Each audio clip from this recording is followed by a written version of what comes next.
Hi children, how are you today? I hope all of you stay healthy, right? Okay, welcome to English class with me, Miss Gabby. Okay children, let's start our lesson today.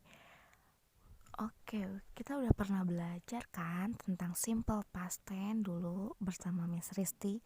And now we would like to learn about recontext.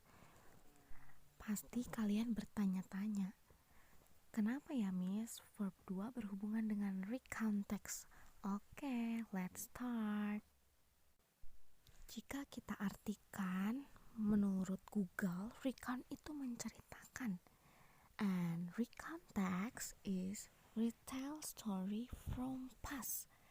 Nah, artinya menceritakan kembali keadaan yang sudah lampau. Contohnya, kita bisa menceritakan pengalaman kita saat liburan sebelum pandemi kemarin. Nah, seperti itu ya. Itu menggunakan simple past tense karena sudah lampau ya.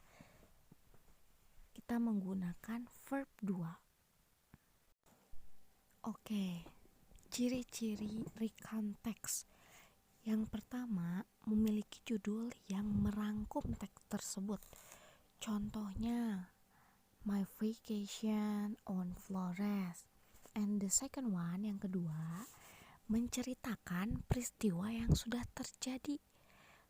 Berarti saat kita menceritakan sesuatu yang sudah terjadi, kita menggunakan simple past tense. Nah, pastinya kita akan menemukan nih kata-kata seperti last year, last month, I went to Flores with my family, and something like that. And the third one, semua kejadian yang diceritakan harus secara berurutan, memakai kata sambung seperti when, later, then, after, before, dan lain-lain ya. Jadi semua kejadiannya itu harus berurutan. Karena berurutan, maka akan ada generic structure-nya. We have generic structure on recontext. There are 3 parts. The first one is orientation, the second one is event, and the third one is reorientation. Oke, dalam recontext kita memiliki strukturnya. Strukturnya yang pertama itu adalah orientasi. Orientasinya itu berupa perkenalan. And then the second one, yang keduanya itu event. Eventnya itu menceritakan inti dari semua ceritanya. And the last one, yang terakhir, reorientation, itu merupakan kesimpulan dan juga sebagai penutup. And now children, let's see the text here. Oke, let's see the text ya. Judulnya A Trip to the Zoo. Cukup jelas ya, judulnya merangkum teksnya. And let's see the first paragraphs. Lihat paragraf yang pertama di sana. Yesterday my family went to the zoo to see the elephant and other animal.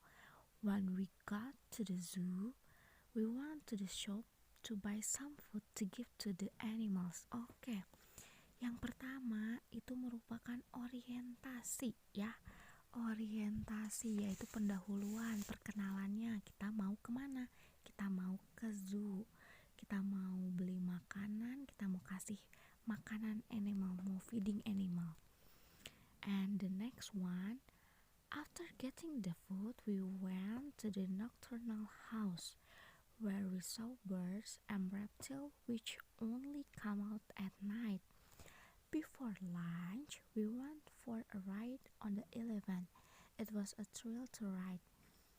Dad nearly fell off when he let go off the rope. During lunch, we feed some birds in the park.